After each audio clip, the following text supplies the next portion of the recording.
تو اس روڈ کو ہر روز لاکھوں لوگ استعمال کرتے ہیں. وہی روڈ آپ کراچی میں بناتے ہیں تو لاکھوں لوگ استعمال کرتے ہیں,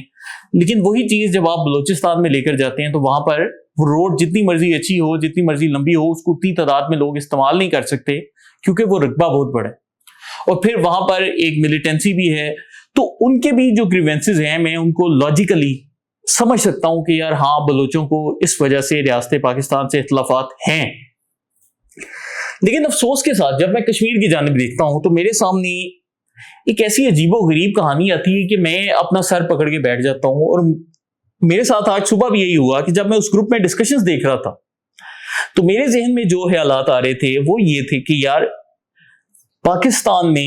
کشمیر کی وجہ سے بھارت سے 3 جنگیں لڑی. ہمارا کوئی بھارت سے جو ایک سب سے بڑا یا میجر اختلاف ہے وہ تو مقبوضہ کشمیر کا ہے. اور 1965 کی جنگ ہم لڑ رہے ہیں, 48 کی جنگ لڑ رہے ہیں. 1971 میں وہ مقبول بھٹ جو کہ اس وقت یہ JKLF والے, یہ جو لوگ کن قطرے یہ عوامی ایکشن کمیٹی کو سپورٹ کر رہے ہیں, ان کا رہنما ہے. 1971 میں اسی مقبول بھٹ نے بھارت کا گنگا طیارہ ہائی جیک کیا, جس کے نتیجے میں بھارت نے پاکستان کا جو بنگلہ دیش کی جانب فضائی روٹ تھا وہ سارا کینسل کر دیا. اور اس کی وجہ سے بنگلہ دیش پھر آزاد ہو گیا کیونکہ پاکستان کی فورسز وہاں پر جا ہی نہیں سکتی تھی, ہم ان کی مدد ہی نہیں کر سکتے. اور پھر اس کے بعد کارگل جنگ ہوئی. تو ہم نے اتنی جنگیں بھی لڑی. 2019 میں بھی جو جنگ ہوئی وہ اسی وجہ سے ہوئی. پاکستان کو گلوبلی ایک آئسولیشن کا سامنا بھی کرنا پڑا, ہمارے اوپر دہشت گردی کی سپورٹ کرنے کے بھی الزامات لگے. اور پھر ہم دیکھتے ہیں کہ یہ جو مارکہ حق ہوا یہ بھی کشمیر کی وجہ سے ہوا کہ بھارت نے ان لیڈران کو یا ان تنظیموں کو نشانہ بنانے کا دعویٰ کیا جو کہ وہ کہتے ہیں کہ مقبوضہ کشمیر میں لڑائی کرتے ہیں. تو ویڈیو تھوڑی سی لمبی ہو سکتی ہے, لیکن اس کے ساتھ ساتھ پھر میں وہ سہولتیں بھی دیکھتا ہوں جو کہ پاکستان نے کشمیر کے لیے دی. جیسے آٹا ہے تو وہ پنجاب میں 7,000 روپے من ہے, لیکن آزاد کشمیر میں 2,000 روپے من. بجلی جو سی ہے وہ 70 روپے یونٹ پورے پاکستان کو ملتی ہے, لیکن وہاں پر 3 روپے یونٹ ملتی. اور پھر جو نوکریوں کا کوٹا ہے تقریباً 7 لاکھ سرکاری نوکریاں آزاد کشمیر کے پاس. پھر اس کے ساتھ ساتھ اگر ہم غور کریں تو پاکستان کی یونیورسٹیوں میں, کالجز میں ہر جگہ جو سے ہیں اسپیشل کوٹے ہیں, اسپیشل سیٹیں ہیں, ہر جگہ ان کو ایک پریورٹی بھی دی جا رہی ہے. لیکن اس کے ساتھ ساتھ جب میں کمنٹس دیکھ رہا ہوں کہ ہماری جو فوجیں ہیں, جو ہمارا ایٹم بم ہے, جو بھی ہمارے اختلافات ہیں, جو پاکستان میں پراکسی وارز لڑی جا رہی ہیں, یہ جو بلوچستان میں BLA کی بھارت سپورٹ کرتا ہے, جو یہ فاٹا میں دہشت گردوں کو سپورٹ کر رہے ہیں, تو اس کی بھی بنیادی وجہ میجر گورو آریہ جو کہ بھارتی اسٹیبلشمنٹ کا ماؤتھ پیس ہے, اس نے کئی دفعہ بولا ہے کہ the road to peace in Balochistan goes through Kashmir, کہ اگر تم بلوچستان میں امن چاہتے ہو تو کشمیر جو سا ہے اس کو چھوڑ دو. لیکن وہی کشمیر جہاں پر ہم سہولتیں بھی دے رہے ہیں, جہاں پر ہم سبسڈیز بھی دے رہے ہیں, جہاں پر ہم یہ سارا کچھ کر بھی رہے ہیں, وہاں کے لوگ جو سے ہیں, اور میں سب عوام کی بات نہیں کر رہا, یہ آپ نے ایک فرق رکھنا ہے کہ جو کشمیری بھائی پاکستان کے ساتھ ہیں ہم ان کو سلام پیش کرتے ہیں, ہمارے دل ان کے ساتھ ہیں. لیکن میں ان لوگوں کی بات کر رہا ہوں جو کہ ایسے بیانیے دے کر چل رہے ہیں, جیسے کل آپ نے سردار امان کی تقریر بھی سنی. اب یہاں پر ایک اور مسئلہ آ جاتا ہے. یہاں پر جو ایک باریک واردات اس پورے معاملے میں ڈالی جاتی ہے وہ ایسے ڈالی جاتی ہے کہ ایک جانب یہ لوگ بڑے آرام سے کہہ دیتے ہیں کہ جی ہم پاکستان کے ساتھ ہیں, اور آپ نے دیکھا ہوگا عوامی ایکشن کمیٹی کے بڑے لیڈر یہ باتیں کرتے ہیں. لیکن میں نے 1971 کے سامنے کو بڑی تفصیل سے پڑھا, اور ہوتا یہ تھا کہ وہاں پر بھی جو شیخ مجیب تھا وہ ایگزیکٹلی ایسی حرکتیں کرتا تھا, حالانکہ اس نے باقاعدہ ایک پلان بنایا ہوا تھا, اور یہ جو پلان تھا ابھی کا نہیں بنایا تھا, اس نے 1961 سے یہ پلان بنانا شروع کیا تھا کہ ہم نے پاکستان سے الگ ہونا. تو وہ کرتے کیا ہیں کہ پاکستان کی عوام کو کنفیوزڈ رکھنے کے لیے, یا پھر پاکستان کی عوام جو سی ہے ایک مشترکہ بیانیے پر نہ آئے, تو وہ ایسا کنفیوزنگ سٹیٹمنٹ جاری کرتے ہیں کہ 10 سٹیٹمنٹ پاکستان کے مخالف دیں گے, پھر اچانک ایک سٹیٹمنٹ میں آ کر کہہ دیں گے جی ہمیں تو پاکستان سے بڑی محبت ہے, تاکہ لوگ جو سے ہیں وہ کنفیوز رہیں. اور سیم ٹو سیم جو پیٹرن ہے یہاں پر فالو ہوتا ہوا ہمیں نظر آ رہا ہے. تو کہنے کی بات یہ ہے کہ ابھی آپ نے 8-9 منٹ میری جو سی ہے ایک بات سنی, تو اگر ہم دیکھیں تو جہاں پر پختونوں اور بلوچوں کے جینون گریوینسز ہمیں نظر آ رہے ہیں, وہاں پر ان کے کیس میں ہمیں نظر آ رہا ہے کہ ہم سبسڈیز بھی دے رہے ہیں, ہم جنگیں بھی لڑ رہے ہیں, ہم انڈیا سے لڑائی بھی کر رہے ہیں, اور جواب میں جو سا ہے ان کے گروپس میں باقاعدہ کل جو ایک ہیلی کاپٹر کریش بھی ہوا جو کہ بڑا افسوسناک تھا, تو وہاں پر مذاق اڑایا جا رہا ہے. اور لوگ باقاعدہ مسکرا رہے ہیں. آپ نیٹ پر جائیں, آپ کے پاس کوئی بھی ہیلی کاپٹر کریش کی آپ کو فیس بک پہ پوسٹ نظر آئے تو آپ نے ذرا کلک کر کے چیک کرنا ہے کہ کتنے اسمائلی کے ری ایکشن آ رہے ہیں. اور میں جانتا ہوں ان میں تحریک انصاف کے لوگ بھی ہوں گے, لیکن ان لوگوں کی بھی ایک بڑی تعداد ایسی حرکتیں کرنے میں شامل ہے. تو ایسی کیا وجہ ہے, پاکستان سے ایسی کیا غلطی ہو گئی, یا اس کی کیا سائنس ہے کہ یہ لوگ ایسا بہیو کر رہے ہیں؟ اور اب مجھے لگتا ہے کہ شاید میں اس کو سمجھ گیا ہوں اور اب میں آپ کے سامنے اس کو رکھنے جا رہا ہوں. تو جس وقت تحریک انصاف عروج پر تھی اس وقت میرے لیے بطور پاکستانی ایک بڑا چیلنج تھا. میں نے کہا کہ ایک دو سمجھنا چاہیے کہ تحریک انصاف کیوں چل رہی ہے. جب تک آپ کسی مرض کا ڈائگنوسس نہیں کرتے, آپ کو پتہ نہیں چلتا کہ ایک مرض کیا ہے, تو آپ اس مرض کا علاج نہیں کر سکتے.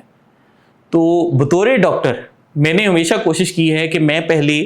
جب پاکستان کے خلاف بھی کوئی کوشش کرتا ہے تو ہم اس کو پہلے ڈائگنوز کریں کہ یار اس کا مسئلہ کیا ہے, اس کی ایک بنیادی وجہ کیا ہے, اور پھر ہم اس مسئلے کا حل تلاش کر سکتے ہیں. تحریک انصاف کے کیس میں ہم نے ایک بڑی چیز آبزرو کی کہ عمران خان جو ان سے تھے وہ سیویئر نارسسسٹک پرسنالٹی ڈس آرڈر نامی ایک جو مرض ہے اس کا شکار تھے. اب یہ مرض جس کو نرگسیت پسندی بھی کہا جاتا ہے اردو میں, اس میں ہوتا کیا ہے کہ وہ شخص جو کہ لیڈر ہوتا ہے وہ جذبات سے عاری ہوتا ہے, اس میں کوئی لوگوں کے جذبات سمجھنے کی صلاحیت نہیں ہوتی, اور وہ کرتا کیا ہے کہ وہ اپنے مقاصد کو حاصل کرنے کے لیے کسی بھی حد تک جا سکتا ہے. اور یہ جو مقاصد ہوتے ہیں یہ باہمی, مجموعی یا قومی مقاصد نہیں ہوتے, یہ اس بندے کے انڈیویجول ایک مقاصد ہوتے ہیں. کہ جیسے میں نے وزیر اعظم بننا ہے, وزیر اعظم بننے کے لیے اگر مجھے جو سے 10,000 بندے جو سے سڑکوں پر اپنے ہی سپورٹر ختم بھی کروانے پڑ جائیں, مجھے اس سے فرق نہیں پڑتا. تو ان لوگوں کو کسی کے دکھ سے, تکلیف سے, غم سے, کسی چیز سے کوئی فرق نہیں پڑتا, کیونکہ ان میں وہ چیز قدرتاً پائی ہی نہیں جاتی. تو اس میں یہ نہیں کہہ رہا کہ وہ بندہ جو کہ اس چیز کا شکار ہے وہ بہت بڑا کرمنل مائنڈ سیٹ ہے, نہیں. ہوتا یہ ہے کہ عام جو لوگ ہیں جیسے آپ ہیں یا میں ہوں, اگر کسی بندے کے ساتھ ظلم ہوگا, زیادتی ہوگی, ہمارے دل میں ایک تکلیف جنم لے گی جو کہ ایک نیچرل چیز ہے. لیکن یہ لوگ کیا کرتے ہیں کہ یہ دیکھتے ہیں کہ ہم نے اس تکلیف کو کیسے اپنے فائدے کے لیے استعمال کرنا ہے. اور یہ جو سوچ ہے یہ نہیں, ہمارے تحریک انصاف کے دوست اس پر بڑا غصہ بھی کریں گے, یہ نہیں کہ عمران خان اکیلے میں پائی جاتی ہے. آپ دنیا کے کافی بڑے لیڈرز دیکھیں, صدام حسین, ہٹلر, موسولینی, موجودہ دور میں ڈونلڈ ٹرمپ,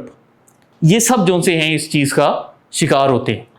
تو اپنے ایجنڈے کے لیے بغیر کسی جذبات کے اپنی خود پرستی کروانا, لوگوں کو کہنا کہ تم مجھے مسیحا مانو, اس کو کہا جاتا ہے نارسسزم. اور اس کے ساتھ میں نے ایک اور تھیوری دی تھی جو کہ میں آپ کے سامنے رکھتا ہوں, جس کو کہا جاتا ہے ڈوپامین تھیوری. اور اس کو پاکستان کے بہت سے میڈیا چینلز نے بھی دکھایا. اور اس میں نے کیا بولا کہ تحریک انصاف کے جو سپورٹرز ہیں بنیادی طور پر جب بھی وہ کوئی سنسنی خیز باتیں سنتے ہیں تو ان کے دماغ میں ڈوپامین ریلیز ہوتا ہے. ڈوپامین ایک ایسا کیمیکل ہے, ایک نیورو ٹرانسمیٹر ہے جو کہ آپ کے دماغ میں تب ریلیز ہوتا ہے جب آپ کو کوئی لطف ملے. جیسے لوگ سگریٹ پیتے ہیں تو کیا ہوتا ہے کہ دماغ میں ڈوپامین ریلیز ہو رہا ہے, تو وقتی طور پر انہیں احساس ہوتا ہے کہ ہمیں کوئی تحفہ مل رہا ہے, ہمیں کہیں سے ریوارڈ ملا ہے, کہیں سے ہمیں انعام حاصل ہوا ہے. تو اب کیا ہوتا ہے کہ جب آپ سگریٹ پینے والے سے سگریٹ چھین لیتے ہیں تو وہ شخص چڑچڑا ہو جاتا ہے, اس کا دل کرتا ہے میں لڑوں, میں کسی کو مکے ماروں, میں کچھ کروں. اسی طرح ہی تحریک انصاف کے لوگ سنسنی خیز خبریں سن کر اسی ڈوپامین کو اپنے دماغ میں ریلیز کرواتے ہیں. اب آج کے دور میں آپ دیکھتے ہوں گے کہ جیسے ہی بھارت پاکستان کے خلاف کوئی پروپیگنڈا لانچ کرواتا ہے, جیسے ہی افغان طالبان کوئی بیان دیتے ہیں کہ ہم پاکستان کو توڑ دیں گے, جیسے ہی یہ کشمیر میں کن قطرے سر اٹھاتے ہیں تو تحریک انصاف کے سپورٹر فوراً اٹھ کے ان کے پاس جمع ہو جاتے ہیں. اب ایک تو یہ ہے کہ ہم بولیں کہ یہ لوگ ملک دشمن ہیں, لیکن نہیں, اس کو سمجھنے کے لیے ہمیں وہی ڈوپامین تھیوری والے فارمولے پر واپس جانا پڑے گا. اب ہوتا کیا ہے کہ چونکہ ان کو سنسنی خیز خبروں سے ڈوپامین ملتی ہے تو عمران خان ان کو سنسنی خیز خبریں دیتا تھا اور ڈوپامین کا لیول بڑھاتا جاتا تھا. جیسے پاکستان ڈیفالٹ ہوگا, پاکستان کولیپس ہوگا, یہ لوگ پاکستان کو بیچ دیں گے, پاکستان اسرائیل کو تسلیم کر لے گا, پاکستان جو ان سے تباہی کی جانب جا رہا ہے, بہتر ہے اس ملک کے اوپر ایٹم بم مار دو. تو یہ ساری باتیں سن کر ان کے دماغ میں ایک ڈوپامین جاری ہوتی تھی. اب ہوا یہ کہ ہم نے ان سے ان کی ڈوپامین سپلائی چھین لی. عمران خان جو ان سے جیل میں چلے گئے, اب ان کے پاس یہ باتیں سنانے والا یا وہ شخص جو کہ ایسی سنسنی خیز خبریں دے وہ موجود نہیں رہا. پھر کیا ہوا کہ اس کی جگہ یوٹیوبرز نے لے لی,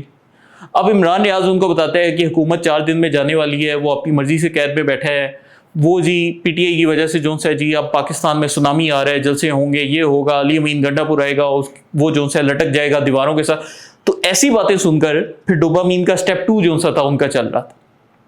لیکن یوٹیوبرز کی بھی ایک لمٹ تھی, تو وہاں پر آ کر ڈوپامین کی سپلائی کٹ آف ہو گئی.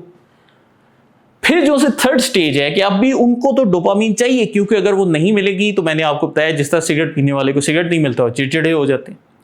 تو اب ان کو جو 3rd سپلائی آف ڈوپامین ہے وہ بھارتی میڈیا سے, بھارتی چینلوں سے, گورو آریہ سے, ان سارے لوگوں سے انہوں نے ڈوپامین لینی شروع کی.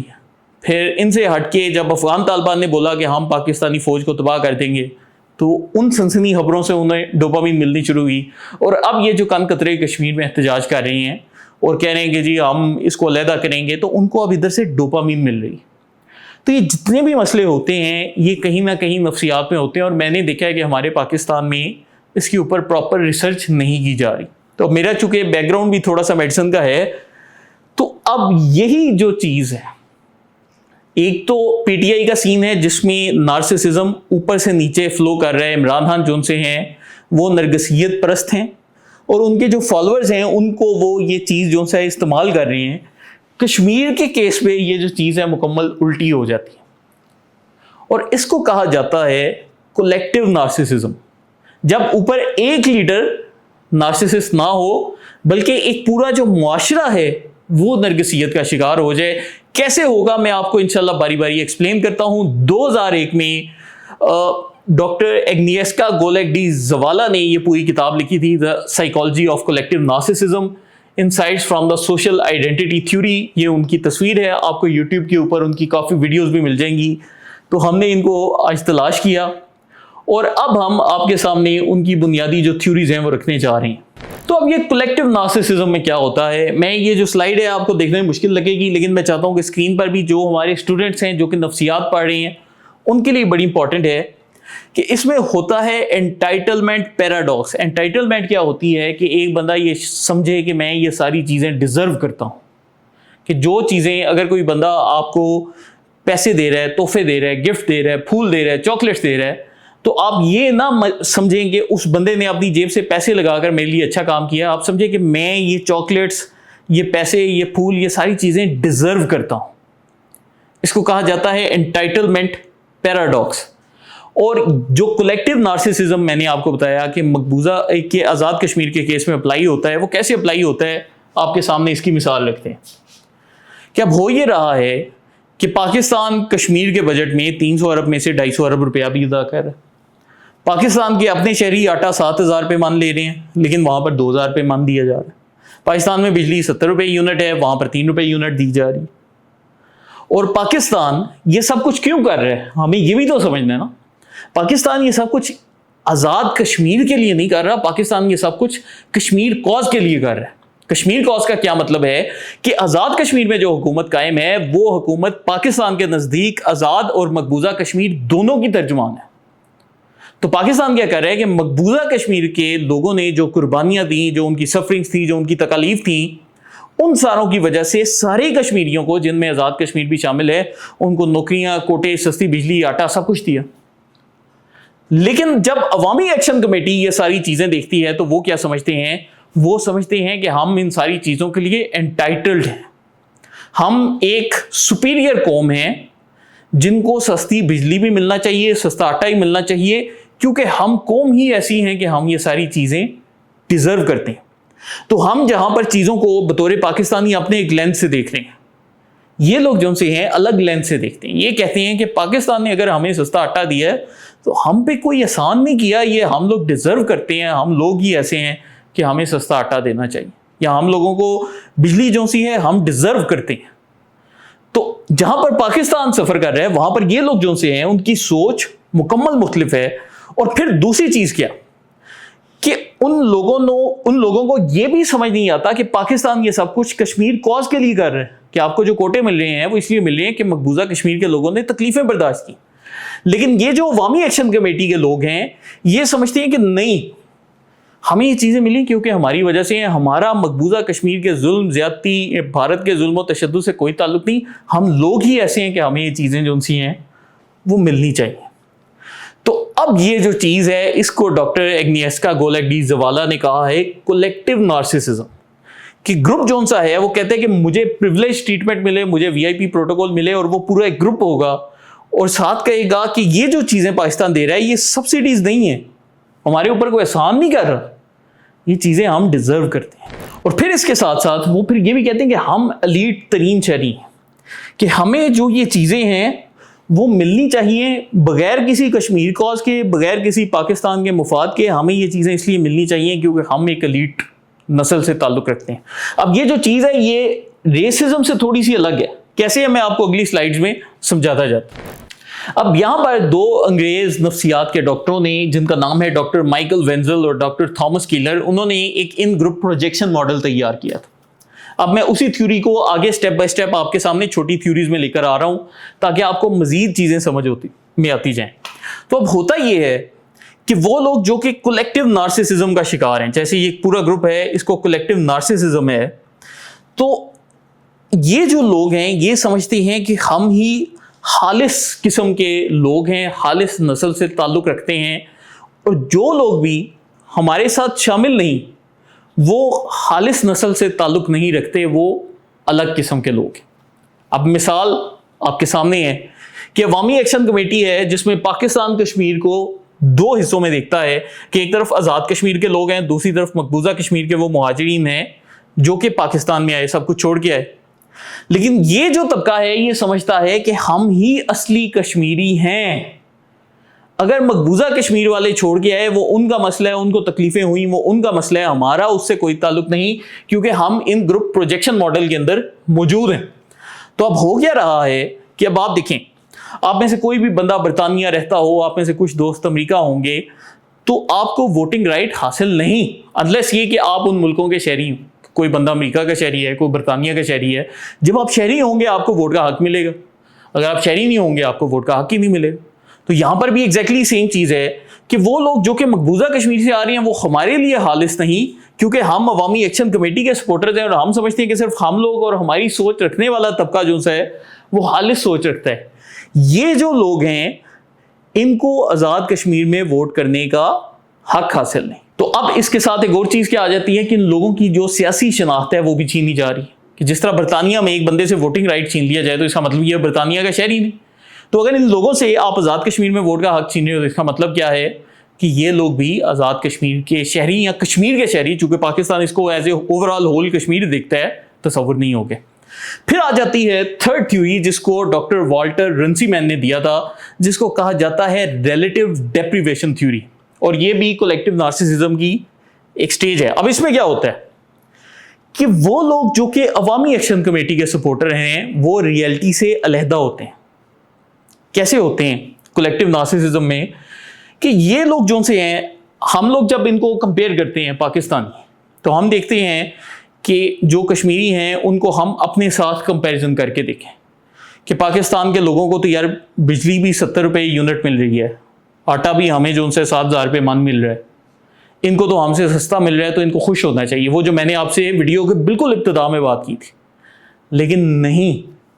یہ لوگ جب یہ چیزیں دیکھتے ہیں تو یہ خود کو کسی اور صورتحال سے کمپیئر کرتے ہیں، یہ خود کو پاکستانیوں کے ساتھ کمپیئر نہیں کرتے، یہ کمپیئر کرتے ہیں کہ ہمیں برطانیہ کے ساتھ کشمیریوں کو کمپیئر کرنا چاہیے، کہ چونکہ برطانیہ میں جو لوگ رہتے ہیں ان کے حالات اچھے ہیں، روڈ ڈیولپ ہے، سڑکیں ڈیولپڈ ہیں، انفراسٹرکچر ہے، تو ہمیں برطانیہ کے لیول پر جانا چاہیے۔ ہم یہ سمجھتے ہیں کہ ان کو خود کو پاکستان کے ساتھ تقابل کر کے دیکھنا چاہیے، لیکن وہ کہتے ہیں نہیں، ہمارا جو کمپیریزن ہے وہ برطانیہ کے ساتھ بنتا ہے۔ تو بنیادی طور پر وہ جو سہولتیں پاکستان سے مانگتے ہیں وہ برطانیہ کی سہولتیں اپنے ذہن میں رکھ کے یا امریکہ کی سہولتیں اپنے ذہن میں رکھ کے پاکستان سے مانگ رہے ہیں، کیونکہ ان کے نزدیک وہ ایک لیڈ گروپ ہیں جس کی ایک جو کولیکٹیو ہے وہ نارسسزم چل رہی۔ تو یہاں پر آپ کے سامنے اس کی ایک مثال بھی ہے کہ جیسے یہاں پر 3 روپے یونٹ بجلی بھی ہے لیکن پتھر مار رہے ہیں، لیکن دوسری جانب اگر ہم اس کا پاکستان کے ساتھ کمپیریزن کریں تو یہاں پر بیچارے عوام کے اوپر بوجھ ہے، لیکن وہ 3 روپے یونٹ بجلی کے اوپر پتھر مارے کیونکہ وہ کہتے ہیں کہ ہمیں برطانیہ یا امریکہ کے ساتھ جو ان سے کمپیئر کرو، ہمیں پاکستان کے ساتھ نہیں کرنا۔ اب یہاں پر 2 مزید سائیکالوجسٹ تھے، ڈاکٹر کینتھ ڈاج اور ڈاکٹر ہنری تیجفل، اور انہوں نے ایک تھیوری دی ہے جس کو کہا جاتا ہے ہاسٹائل ایٹریبیوشن بائس۔ اب یہ تھیوری کیا ہے؟ اب اس تھیوری میں یہ سوچ ہے کہ کوئی بھی گروپ جو سا ہے ہمارے سے الگ ہے یا ہمارے سے باہر ہے تو اس گروپ کی جو نیت ہے ہمارے متعلق ہمیشہ بری ہوگی. تو اب جو عوامی ایکشن کمیٹی کے سپورٹرز ہیں وہ ہمیشہ یہ سمجھتے ہیں کہ وہ لوگ جو کہ ہمارے گروپ سے باہر کی سوچ رکھتے ہیں وہ ہمارے دشمن ہیں, کبھی بھی ہمارا اچھا نہیں سوچیں گے. اگر یہ شخص پاکستانی ہے, جیسے میں یہ ویڈیو بنا رہا ہوں, تو اگر یہ ویڈیو کوئی بھی عوامی ایکشن کمیٹی کا سپورٹر دیکھے گا وہ کہے گا یہ بندہ کشمیریوں کے متعلق انتہائی شیطانی قسم کے نظریات رکھتا ہے, کیونکہ ہم ان کی باتوں سے اتفاق نہیں کرتے. تو اب ہوتا کیا ہے, جیسے وہ پاکستان کے سامنے 38 جو سی ہیں ڈیمانڈز اپنی رکھ دیتے ہیں, وہ کہتے ہیں جی یہ ہماری جی 38 ڈیمانڈز ہیں, ان کو مانو. پاکستان ان میں سے تقریباً جو سے 37 ڈیمانڈز کے اوپر راضی ہو جاتا ہے. لیکن ہم نے جن 37 ڈیمانڈز کو قبول بھی کیا ہے ان کے نزدیک پاکستان نے اگر یہ 37 ڈیمانڈز مانی ہیں تو اس کا مطلب یہ ہے کہ یہ 37 کی 37 کسی شیطانی ارادے یا کسی شیطانی نیت کے تحت تسلیم کی ہیں, اور وہ جو ایک تسلیم نہیں کی اس کے اوپر تو انہوں نے شور ویسے بھی ڈالنا. تو وہ چیزوں کو اس طرح سے نہیں دیکھ رہے جیسے ہم ان چیزوں کو دیکھ رہے ہیں. اور آپ کو اسی وجہ سے نظر آتا ہے کہ جہاں پر ایک عام آدمی کو 38 ڈیمانڈز رکھے اور آپ اس کی 37 مان لیں تو وہ بھی کہتے ہیں یار چلو ایک دو چھوڑ دیتے ہیں. تو یہاں پر ان کی جب 37 ہم نے مانی ہے تو ان کو اس پر بھی غصہ چڑھ رہا ہے کہ یہ جو آؤٹ گروپ ہے جس کو ہم اپنا دشمن تصور کرتے ہیں یہ کیوں ہماری 37 ڈیمانڈز مان رہے ہیں, اور پھر آپ کو اس کے نتیجے میں ان کا ایک غصہ نظر آتا ہے. اب اس کے بعد دوستو اسی کولیکٹیو نارسسزم میں ایک اور جو سب گروپ آ جاتا ہے وہ ہے سپلٹنگ کا, کہ بلیک اور وائٹ جو سی ہے ان لوگوں کی سوچ ہو جاتی ہے. یہ ڈاکٹر میلنی کلائن نے پیش کیا تھا, اور اس میں ان لوگوں کا بنیادی طور پر کانسیپٹ کیا بن جاتا ہے کہ ایک وہ گروپ ہے جو کہ خالص ہے, جو کہ ہمارا گروپ ہے, جو کہ ہماری سوچ رکھتا ہے عوامی ایکشن کمیٹی والی, اور ایک وہ گروپ ہے جو کہ خالص نہیں, جو کہ ہماری سوچ نہیں رکھتا. تو بنیادی طور پر دنیا میں یہ نہیں ہوتا کہ ایک چیز جو سی ہے 100% درست ہو, ایک چیز 100% غلط ہو. جیسے آپ نے دیکھا کہ ویڈیو کے شروع میں جب میں آپ کے ساتھ بات کرنے لگا تو میں نے آپ کے سامنے بولا کہ میں ایکنالج کرتا ہوں کہ پختونوں کے ساتھ بھی زیادتی ہوئی ہے, میں ایکنالج کرتا ہوں کہ بلوچوں کے ساتھ بھی بعض مقامات پر زیادتی ہوئی ہے. تو میں نے اندھا دھند آپ کے سامنے اسٹیٹ کا دفاع نہیں کیا کہ میں جی ریاست کا جو سا آخری حد تک دفاع کریں گے اور یہ وہ, کیونکہ کچھ چیزیں ہمیں ماننی چاہیے. ہاں کچھ جگہوں پر جہاں پر وہ دہشت گردی کرتے ہیں وہ لوگ غلط ہوتے ہیں. تو ہر چیز جو سی ہے بلیک اور وائٹ نہیں ہوتی, کچھ چیزیں گرے میں ہوتی ہیں, کچھ چیزیں ان کی اچھی ہوتی ہیں, کچھ ادھر کی اچھی ہوتی ہیں. لیکن جب ایسے گروپس آتے ہیں جو کہ کولیکٹیو نارسسزم پر یقین رکھتے ہیں تو وہ کیا کرتے ہیں, ان کی سوچ ہو جاتی ہے بلیک اور وائٹ. تو مطلب یہ کہ جو ہمارے ساتھ ہے وہ غلطی سے پاک ہے, چاہے اس بندے نے کشمیر کی حکومت میں 10 ارب روپے کی کرپشن کی ہو, اگر وہ ہمارے گروپ کے ساتھ آ گیا ہے تو وہ غلطیوں سے مبرہ ہے. لیکن اگر کوئی بندہ ہمارے ساتھ نہیں اور بے شک اس نے پوری زندگی میں کوئی زیادتی نہیں کی تو وہ کہتے ہیں کہ جی یہ سہولت کار ہے, اس سہولت کار کی موت ہے, اس طرح کی باتیں کرتے ہیں. تو اب آپ اگر کشمیر کی صورتحال میں اسے دیکھیں تو وہ تمام سیاستدان جو کہ ان کے حق میں بولتے ہیں, بے شک انہوں نے بیوروکریٹس ہوں, انہوں نے ساری عمر کرپشن کی ہو, یہ کہتے ہیں نہیں وہ بڑے عظیم لوگ ہیں. لیکن وہ پاکستانی جو کہ ان کا بھلا بھی کرنا چاہیں گے وہ کہیں گے کہ چونکہ یہ آؤٹ گروپ ہے تو یہ ہمیشہ جو سا ہے ہمارے لیے برا سوچے گا. اب دوستو ایک اور جو تھیوری ہے اسی کولیکٹیو نارسسزم کے اوپر یہ آ جاتی ہے ڈاکٹر کولن وین لیچ کی, اور یہ بڑے مزے کی تھیوری ہے کیونکہ اس تھیوری کی وجہ سے مجھے یہ سمجھ آئی, جو میں نے ویڈیو کے ابتدا میں بھی آپ سے بات کی, کہ ایک طرف ہمارے جوان جو سے ہیلی کاپٹر حادثے میں شہید ہوئے اور وہاں پر میں ان کے گروپس میں جو سا ہوں خوشیاں مناتے ہوئے انہیں دیکھ رہا ہوں, تو اس کی کیا وجہ ہے؟ تو اس کو کہا جاتا ہے inter group shot and fruit. ٹھیک ہے, اب یہ جو کانسیپٹ ہے بنیادی طور پر کیا کانسیپٹ ہے کہ یہ لوگ سمجھتے ہیں کہ ہم چونکہ ایک خالص گروپ ہیں, ہمارا ایک ہی گروپ ہے, تو کوئی بھی جو ہمارے گروپ کے باہر ہوگا اس کے ساتھ ظلم و زیادتی ہوگی تو یہ لوگ اس میں خوشی محسوس کرتے ہیں. اس کے لیے جو انہوں نے ایک لفظ استعمال کیا ہے اس کو کہا جاتا ہے ملیشیس جوائے, یعنی کہ ایک کمینی سی خوشی محسوس کرنا, کہ ہیلی کاپٹر گر گیا ہے, جوان شہید ہو گئے ہیں, خوش ہو رہے ہیں, گروپوں میں خوشیاں منا رہے ہیں,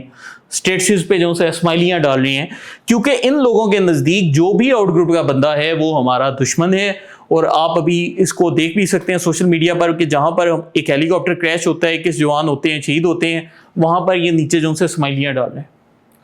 اب وہ لوگ جو کہ ان کے گروپ کے ساتھ نہیں, جیسے آپ نے دیکھا بھی ہوگا کہ مظفر آباد میں خواتین باقاعدہ ویڈیو بنا کر رو رہی تھیں, کشمیر کی مائیں, لیکن ان ماؤں کو اور ان ایکشن کمیٹی کے کولیکٹیو نارسسزم کے شکار سپورٹرز کو دونوں کو ہمیں الگ الگ لیول پر دیکھنا ہوگا تو کوئی بھی پاکستان کے ساتھ ظلم ہوگا، زیادتی ہوگی، یا پھر مقبوضہ کشمیر کے مہاجروں کے ساتھ کوئی ظلم یا زیادتی ہوگی تو اس پہ ان لوگوں کو خوشی ملے گی. اور یہ نفسیات کا مسئلہ ہے. اور آپ دیکھیں کہ یہی جو چیزیں ہیں اگر آپ تحریک انصاف کے سپورٹروں پر بھی کریں تو ان پر بھی کچھ حد تک اپلائی ہوتی ہیں، لیکن ان کا کیس ان سے مختلف ہے کیونکہ ان کا لیڈر نارسسزم پہ ہے. یہاں پر ہمیں collective as a group narcissism کو دیکھنا پڑ رہا ہے. اس کے بعد آ جاتی ہے ایک تھیوری ڈاکٹر ایلبرٹ بندورا کی، اور جس کو کہا جاتا ہے مورل ڈس انگیجمنٹ. اور اس میں کیا ہوتا ہے کہ یہ لوگ کہتے ہیں کہ چونکہ ہمارے گروپ کا ایک خالص نظریہ ہے تو ہم اس کے لیے اپنے اخلاقیات کو کہیں دور چھوڑ کے آ جائیں گے. تو یہ کیا کریں گے کہ اپنے ذہن کو مورلی اخلاقیات سے دور کر دیں گے، مورل سے دور کر دیں گے. اور یہ جو ان کا کانسیپٹ ہے بنیادی طور پر کیا ہے کہ جب بھی یہ سمجھتے ہیں کہ ہمارا ایک بڑا مقصد ہے. اب بڑا مقصد کیا ہے؟ جیسے ان کن قطروں نے اپنا ایک بڑا مقصد ایکسپلین کیا ہے کہ جی ہم جو ان سے ہیں کشمیر کو خود مختار بنائیں گے، اس طرح کی باتیں کرتے ہیں. حالانکہ ان کو بھی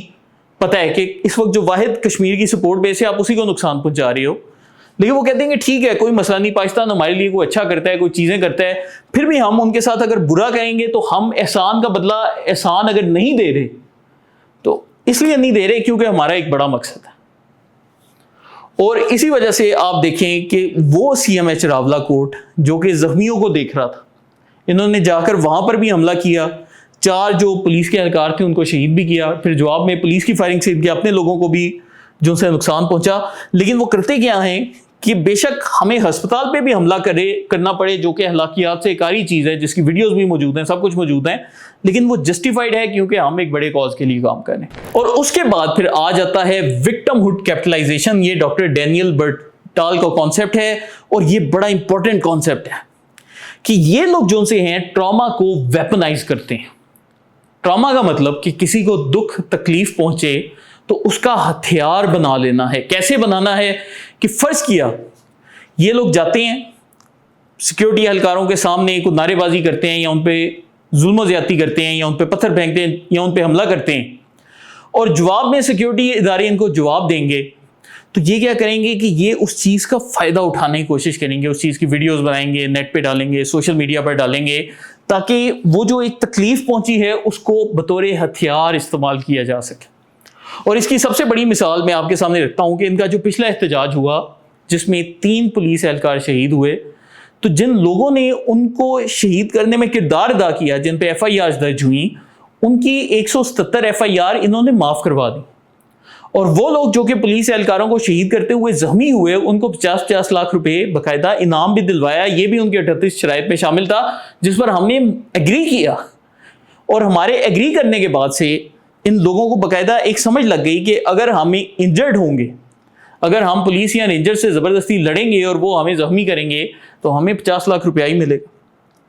تو یہ جو سے ہیں یہ ان کی ایک نیچر ہے کہ جو لوگ بھی کلیکٹیو نارسسزم کا شکار ہوں گے وہ یہ کام کریں گے. اب اس کے بعد ایک آخری تھیوری پر آ جاتے ہیں اور یہ بھی کلیکٹیو نارسسزم کی جو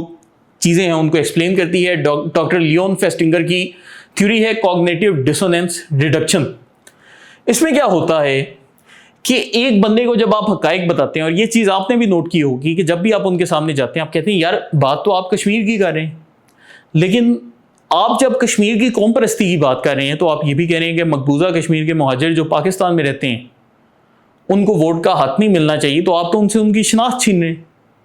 تو یہ لوگ یہ چیز سمجھیں گے، ان کے دماغ میں بھی آئے گی،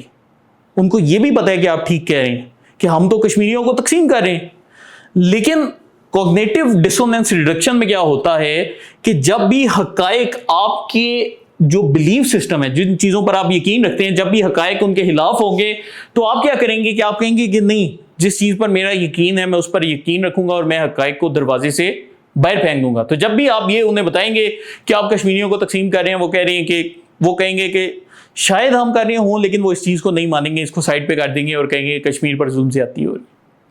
اور ایگزیکٹلی یہی چیز آپ کو پھر نظر بھی آتی ہے. اب اس کی میں آپ کو ایک اور مثال دیتا ہوں. جیسے یہ لوگ کہتے ہیں کہ جی منگلا ڈیم کشمیر میں، حالانکہ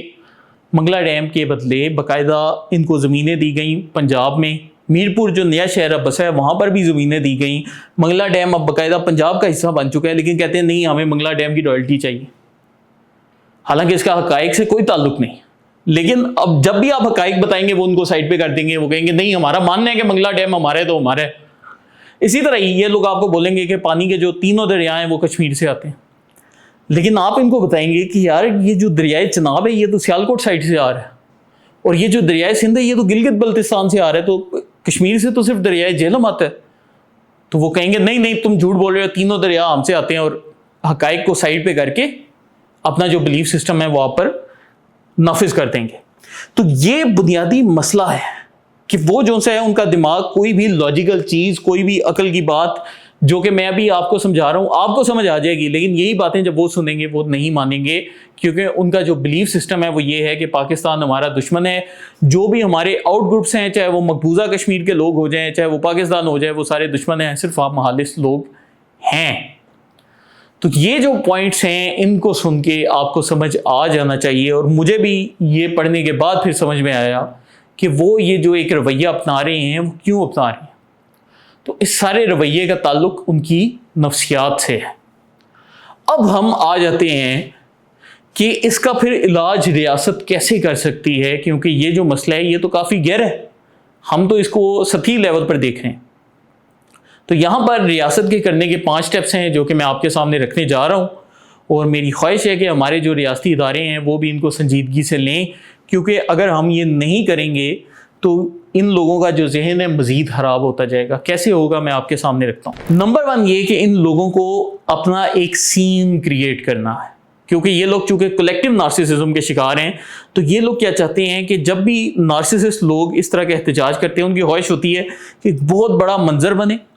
جس میں ایک طرف پاکستانی فوج ایک جانب کھڑی ہو, دوسری سائڈ پہ ہم کھڑے ہوں ڈنڈے لے کر, اور بڑے مزے کی جو ویڈیوز ہیں وہ تیار ہوں, اور لوگ بتائیں کہ جی دیکھیں کشمیری کتنے دلیر ہیں, کیونکہ خود کو لیڈ گروپ کنسیڈر کرتے ہیں. تو ہم نے یہ جو چیز ہے یہ ان کو پرووائڈ نہیں کرنی. ایسے ویژولز جن میں ان کے سامنے فوج کھڑی ہے یا ریاست کھڑی ہے وہ نہیں چاہیے, کیونکہ یہ لوگ چاہتے ہیں کہ ریاست ایسا کرے. تو اگر یہ چیز نہیں ملے گی, ان کو پتہ چلے گا کہ ہماری ہیرو والی ویڈیو نہیں بنے گی, ہیرو والی فوٹیج نہیں بنے گی, تو آپ دیکھیں گے کہ یہ اس چیز کو اوائڈ کریں گے. نمبر 2, اب یہ لوگ کیا کرتے ہیں کہ یہ اس چیز کا فائدہ اٹھاتے ہیں. جس طرح ہماری ایک اسٹیٹ نے فیصلہ بھی ہے کشمیر میں انٹرنیٹ بند ہوگا, تو اب یہ اس چیز کا فائدہ اٹھا کر افواہیں اڑاتے ہیں. یہ پھر کہتے ہیں جی راولہ کوٹ میں جو ان سے 250 بندے مار دیے ہیں, 350 مار دیے ہیں, کوئی کہہ رہے 4000 بندے مار دیے ہیں, کیونکہ وہاں پر انٹرنیٹ بند ہے. اور پھر اسی چیز کا فائدہ اٹھاتے ہوئے پھر یہ کوئی بڑے بڑے جلسوں کی ویڈیوز بنا دیتے ہیں, کہیں پر اے آئی استعمال کر لیتے ہیں. تو ہم نے یہ چیز نہیں کرنی کہ وہاں پر جو سا ہے انٹرنیٹ کو بند کریں. میرا مشورہ یہ ہے کہ اگر ہم اس تھیوری کو دیکھیں کولیکٹیو نارسسزم کی, تو انٹرنیٹ کھلا رکھنا چاہیے.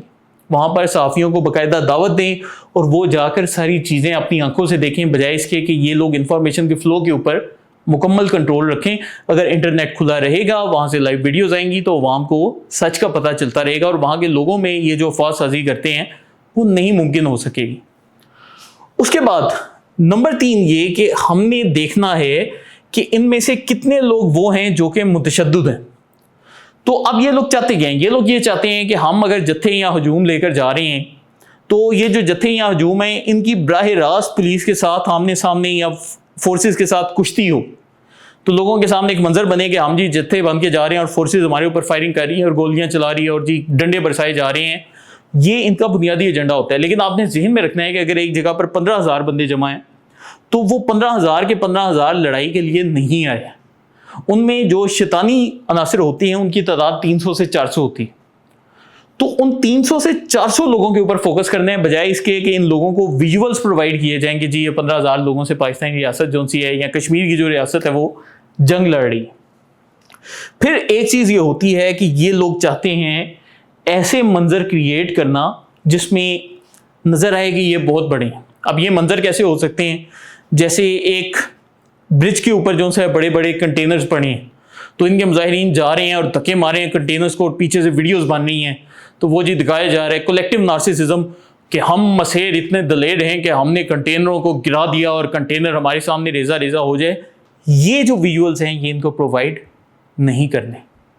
کرنا کیا ہے کہ چھوٹی چھوٹی رکاوٹیں لیکن زیادہ جگہ پر لگائیں, تاکہ یہ لوگ جو سے ہیں بور ہو جائیں اور لوگ بھی ان کا سوشل میڈیا پر مذاق اڑائیں گے، یار یہ چھوٹا سا کنٹینر سائڈ پہ کر دیا تو تم نے کیا کر دیا ہے، وہ آگے دیکھیں ایک اور چھوٹا سا ہے. تو ان کو جو ایک بڑے اسپیکٹیکل ہیں ان کو وہ دکھانے ہیں، تو اس چیز کو ان سے چھیننا ہے. اور اس کے بعد جو ان کا کلائمیکس ہے، جو انہوں نے آخر میں جا کر بڑے بڑے اعلانات کرنے ہیں، وہ ہماری ریاست کو وقت سے پہلے بتانے ہوں گے. جیسے آپ نے دیکھا کہ رانا ثناء اللہ صاحب نے کل ایک بیان دیا اور اس میں وہ کہتے ہیں کہ جی انہوں نے ہم سے بولا تھا کہ حلف نامہ جو سا ہے کشمیر کی اسمبلی کے لیے، جس میں کہا جاتا ہے کہ ہم پاکستان سے وفاداری نبھا رہے ہیں، تو اس میں یہ فکرہ کاٹ دو کہ ہم پاکستان کے وفادار رہیں گے. لیکن یہ جو باتیں ہیں یہ رانا ثناء اللہ صاحب کو شروع میں بتانی چاہیے تھی، اور اب وہ بالکل جب یہ لوگ احتجاج میں آ گئے، انٹرنیٹ بند ہے، اس ٹائم کر رہے ہیں، تو ہمیں ان کو اس کلائمیکس کے سین سے محروم کرنا ہے جس کا یہ لوگ انتظار کر رہے ہیں. اب یہ بنیادی طور پر کلائمیکس سین کیا ہو سکتا ہے؟ ایک یہ ہو سکتا ہے کہ یہ لوگ وہاں پر کھڑے ہوں اور کھڑے ہو کر اعلان کریں کہ ہم جی الیکشنوں کا بائیک آؤٹ کر رہے ہیں. لیکن میں نے آپ کو یہ چیز آج سے 10 دن پہلے بتا دی تھی، اور اس پر کوئی یہ نہیں کہ میرے پاس کوئی ایسٹرولوجی ہے یا میں کوئی ستاروں کی چال دے کر بتا رہا ہوں. یہ وہ چیز ہے جو کہ آپ کے سامنے ویزیبل ہے کہ ان لوگوں کو پتہ ہے کہ الیکشن ہو گئے تو ہماری یوٹیلٹی نہیں رہنی، تو ہم کیا کریں گے کہ ہم الیکشنوں کا بائیک آؤٹ کریں گے اور اس کی بنا پر ہم اپنی اہمیت بڑھائیں گے. تو ہم نے جو ان کا کلائمیکس سین ہے وہ وقت سے پہلے عوام کے سامنے رکھ دینا ہے. تو یہ جو پوری ایک سازش ہے، یہ جہاں پر وہ پاکستان کے خلاف کہا جاتا ہے 5th جنریشن وارفیئر ہے، وہاں پر اس میں نفسیات یا سائیکالوجی کا بہت زیادہ رول ہوتا ہے. اور میں نے جب یہ پھر پوری تھیوری دریافت کی تو پھر مجھے سمجھ لگی کہ یہ لوگ اس طرح سے کیوں بیہیو کر رہے ہیں. تو ہماری ریاست کو یہ ساری چیزیں سمجھنی چاہیے اور ہمیں اس تھیوری کے اکارڈنگلی ان لوگوں کی نفسیات کے مطابق ایکشن لینا چاہیے، بجائے اس کے کہ ہم ان کو وہ مناظر پرووائڈ کریں یا وہ سینز پرووائڈ کریں جن کے وہ متلاشی ہیں، اور اس سے ان کے کلیکٹیو نارسسزم کو بڑھاوا ملے گا. یاد رکھیں کہ ایک جو نرگسیت پسند شخص ہوتا ہے اس کو ہرانے کا واحد طریقہ کیا ہے کہ آپ اس کے سامنے ایموشن لیس، فیلنگ لیس، جذبات سے آ رہی اور اس کو جذبات میں ریئیکشن دینا بند کر دیں. اور یہ غلطی ہم لوگ بھی کر رہے ہیں، مجھ سے بھی ہوتی ہے، آپ سے بھی ہوتی ہے کہ کوئی کن قطرہ ہمیں کو پاکستان کے خلاف بات کرتا ہے تو ہم جذبات میں اس کو جواب دینا شروع کر دیتے ہیں.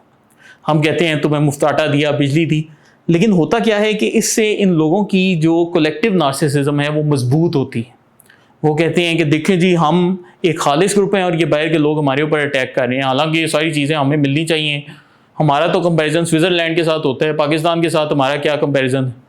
یہ پاکستان کے لوگ جو ان سے ہیں یہ 70 پہ بجلی دے رہے ہیں، تو ان سے تو ہمارا مقابلہ ہی نہیں. ہمیں تو سوئٹزرلینڈ کے لوگوں کے برابر سٹینڈرڈ آف لائف ملنا چاہیے. تو یہ وہ بنیادی وجوہات ہیں جنہوں نے ان کے دماغ کو خراب کیا ہے. میری گزارش ہے کہ مجھے امید نہیں کہ بہت زیادہ لوگ یہ ویڈیو دیکھیں گے، میں یہ چیز پہلے بھی جانتا ہوں کیونکہ ایسی چیزیں بہت کم دوست سنتے ہیں، لیکن جو سنتے ہیں مجھے پتہ ہے آپ انٹرسٹڈ ہیں. اور میری گزارش ہے کہ آپ نے یہ جو پیغام ہے اپنے سرکلز میں،